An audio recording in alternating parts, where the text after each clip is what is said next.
My name is Florence. I'm French. I've lived in the UK for 14 years now, and beforehand I lived in Italy for about 4 years and in the US as well. So I've spent nearly half of my life abroad. So I consider myself as a French from abroad as opposed to a French from France. Some time ago I married an Italian man. I was in Italy then. I was doing the Erasmus project in Rome at Lewis University. And we got married and we had 3 daughters. So they're half French, half Italian, and they live in London, so that's very international. They were raised with 3 languages. And of course, when you're raised with 3 languages, it's an opportunity because you learn so much culturally. However, when it comes to academic work, it might be challenging. Honestly, when you live with 3 languages, so you speak with your mom in French, you speak with your dad in Italian, and then you live in the UK, so TV is in English, but they go to a French school, so their main language is French. But still, compared to French children with only French at home, their vocabulary is not as big as the one of a French child. Many expressions they don't know in French. So, of course, at school they would struggle more because of this, because of a lack of vocabulary. And then their knowledge of Italian is mainly spoken, so they can't write it. This is why they had to take Italian at the lycée, at their school, so that they would learn how to write Italian and the grammar, and the literature as well, of course. So something that was funny is that many French parents at the lycée said, "Why are they studying Italian? It's not fair, they know Italian already." They know it, yes and no, because they can't write it. They don't know the grammar, they don't know the verbs. So there are different levels in how well you know a language.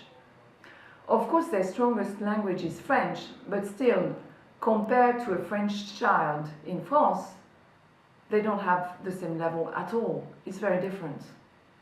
Although they have French, they're not French in a way. So you need to take all of these into consideration. And then, as regards languages, if you don't use them, you lose them. So you need to practice as much as possible. For my daughters, I was very lucky because, okay, they would speak Italian with their dad, but their dad is not here very often. Their Italian grandmother used to come a lot to stay with us for a month, about twice a year. So that was a very good way for them to train with spoken Italian.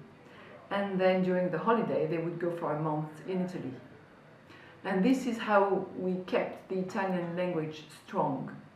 Because of course, if it were only for some conversation with their dad, they would have lost it very easily.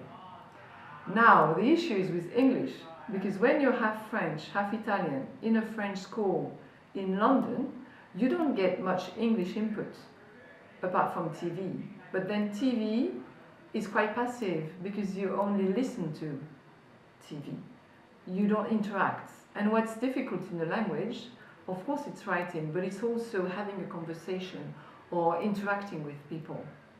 And it takes a lot of self-confidence to speak a language fluently. So for their English language, they have an accent when they speak English. Of course, it's very decent because they're good at listening. Their vocabulary has nothing to do compared to a child who's in an English school, obviously. I think their written English is good because they do English at the French lycée and it's quite demanding.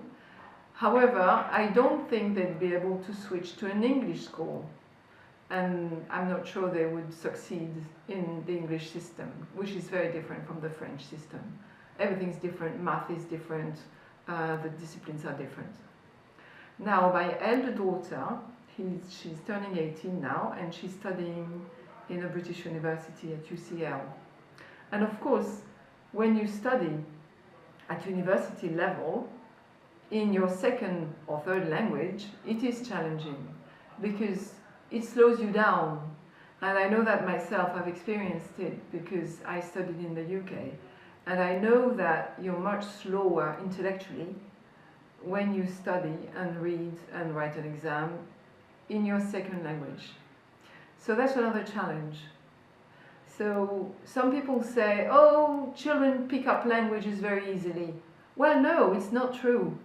They do pick up languages, some languages, but what does it mean, pick up a language? Does it mean being able to have a very simple conversation? Or does it mean being able to write an exam? You've got different levels. And of course, for them, for their personality, it's fabulous because it's such a mind opener. Culturally, it's great. They know all of Italy, they know all of France, they know a lot of things of the UK. It's incredible when you compare to other children who always stayed in one country. And intellectually they're very flexible because they're used from a very early age to switch from one language to another, and they know that some concepts or expressions are typical to a specific to a language, and there are no equivalents in another language.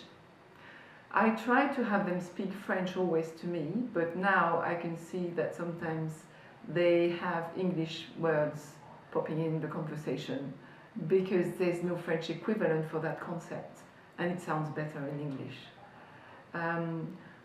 I think parents should be very strict. Each parent should speak his own language to the child and not another language, because children are very sensitive to that and they understand it immediately when somebody speaks weird. And when I speak English, of course I have a French accent, so I never spoke English to my children. But I know that some French people do so, and it's very weird for their children.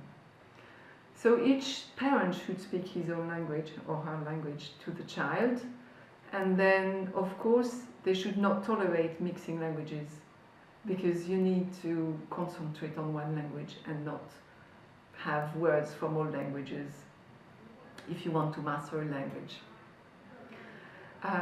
The advantages of this sort of education, as I said, it's just a mind opener, and they are very flexible intellectually.